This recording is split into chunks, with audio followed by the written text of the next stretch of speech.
मुंबई में विपक्षी गठबंधन INDIA की मीटिंग होने वाली है। राहुल गांधी, नीतीश कुमार, अरविंद केजरीवाल, इनके साथ ही विपक्ष के सारे बड़े नेता इस मीटिंग में शामिल होंगे। और जानते हैं क्या, इस मीटिंग की मेजबानी कर रहे हैं उद्धव ठाकरे शिवसेना गुट। अपनी पार्टी फंड से विपक्ष की इस मीटिंग के लिए उद्धव ठाकरे काफी खर्चा कर रहे हैं। करना भी चाहिए भाई। अगर INDIA में अपनी साख और अपनी धाक जमानी है तो इसके लिए आपको अगुवाई तो करनी पड़ेगी ना, है? आप बताइए। और अगर अगुवाई करेंगे तो खर्चा भी तो करना पड़ेगा। That's very normal. Welcome to the big bench daily. विपक्ष में अपने आप को एक प्रोमिनेंट नेता के तौर पे प्रोजेक्ट करने के लिए उद्धव ठाकरे और भी कई कवायद कर रहे हैं। Work from home x CM Uddhav Thackeray अब घर से निकल के कुछ दूर चल के लगातार सभाएं और रैलियां करने में लगे हुए हैं। इसी सिलसिले में वो हिंगोली गए, जहां उन्होंने संकल्प सभा की। वो वहां अपने गुट के शिव सैनिकों और जनता से संवाद कर रहे थे। उद्धव ठाकरे वहां अपने पूरे अस्त्र शस्त्र के साथ पहुंचे थे और बीजेपी के ऊपर तीखे शब्दों से खूब प्रहार किया उन्होंने। साथ में उन्होंने बीजेपी के फेवरेट स्लोगन सबका साथ सबका विकास को एक जुमला बता दिया। बताइए, उन्होंने कहा कि सिर्फ चुनाव आने तक इनका सबका साथ सबका विकास रहता है, एक बार चुनकर आए कि सबको लात और अपने दोस्तों का विकास। ऐसा नया पर्व बीजेपी ने शुरू किया है। जसा घराणेशाहीचा वाद, घराणेशाही आहे, घराण्याची परंपरा आहे, तसं म्हणजे निवडणुका आल्या की सबका साथ सबका विकास आहे ना। अनेक वर्षानंतर इंडियाची मीटिंग झाली, पण निवडणुका जिंकल्यानंतर, निवडणुका संपल्यानंतर ज्यांनी ज्यांनी साथ दिलेली आहे, सबको लात और अपने दोस्तों का विकास। उद्धव ठाकरे ने इस सभा में विपक्ष के गठबंधन INDIA का भी फुल बचाव किया। उद्धव ने कहा कि बीजेपी वाले इंडिया को घमंडिया कहकर मजाक उड़ा रहे हैं। साथ में यह भी कहा कि घमंडिया इंडिया नहीं बल्कि आप हो, आप घमंडिया हो, अभिमानी हो। साथ में उन्होंने इंडिया का कंपैरिजन जानते हैं किससे किया? अमीबा से कर दिया, जिसका कोई आकार ही नहीं होता है। I mean nice comparison, no? Uddhav भाव ने तो सभा में बायोलॉजी की क्लास ही लगा दी। चंद्रयान 3 को लेकर भी उद्धव ठाकरे ने मोदी पे निशाना साध दिया। बताइए, कहा कि PM मोदी ने दक्षिण अफ्रीका से चंद्रमा पर चंद्रयान की लैंडिंग का दृश्य तो देखा, लेकिन धधकते मणिपुर में वो नहीं गए। वैसे उद्धव भाव, गुस्ताखी माफ, आप भी तो पालघर साधुओं के लिंचिंग के बाद वहां नहीं गए थे। बताइए। लेकिन कोई बात नहीं, ये बात तो राजनीति में आम सी है ना। अपनी गलती याद दिलाने के बाद भी याद ही नहीं आती है, जबकि दूसरों की गलतियां पूरी तरह से हम याद रखते हैं और उस पर तो हम एक किताब लिख सकते हैं, नहीं? वैसे PM मोदी और बीजेपी को जुमलेबाज बताते हुए ना, उन्होंने आगे भी काफी कुछ कहा। उन्होंने कहा कि कुछ लोग कहेंगे, भाइयों और बहनों, अभी अभी चंद्रयान चंद्रमा पर गया है।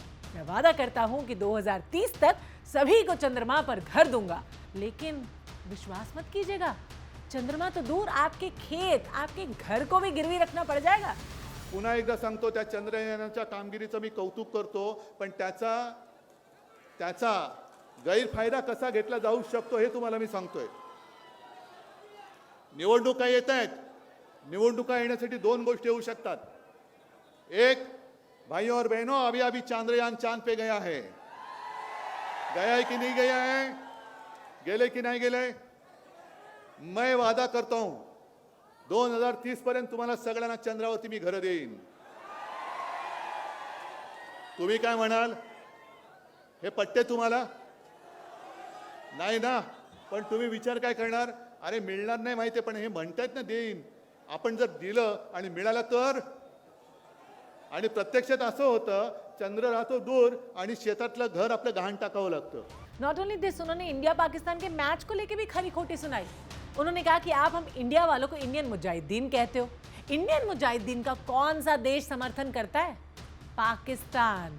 और उस पाकिस्तान के साथ अहमदाबाद के नरेंद्र मोदी स्टेडियम में विश्व कप का मैच खिला रहे हैं। ये कौन सा हिंदुत्व है? बरं, हिंदुस्तान पाकिस्तान क्रिकेट सामना तुम्ही जो काही खेळवणार आहात नरेंद्र मोदी स्टेडियम मध्ये, त्या स्टेडियमला कुलभूषण जाधवला बोलवणार आहात का?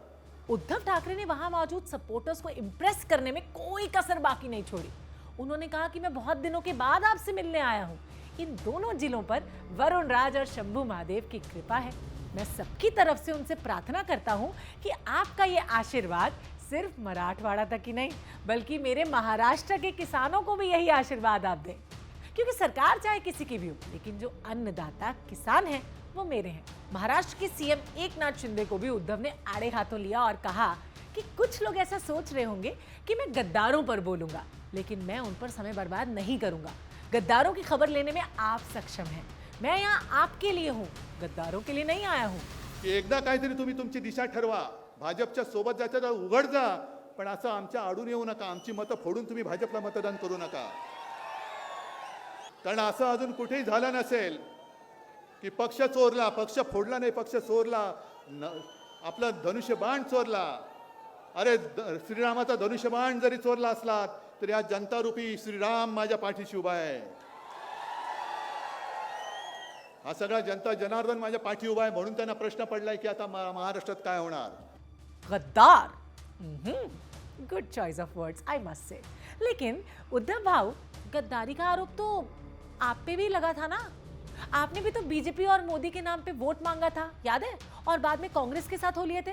तो आपके मुंह से गद्दारों वाली बात शोभा नहीं देती। वैसे आप बिग बेंच में बैठ के सोचने वाली बात जानते हो क्या है? कि अगर चुनाव से पहले शरद पवार बीजेपी से जा मिले तो क्या उन्हें भी गद्दार बुलाएंगे? बताइए। वैसे आपकी इस बारे में क्या राय है? आप हमको कमेंट्स करके भेजिए जल्दी से।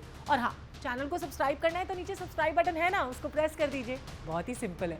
और इस तरह की और स्टोरीज देखने के लिए देखते रहिए क्या बिग बेंच, बैठ के सोच।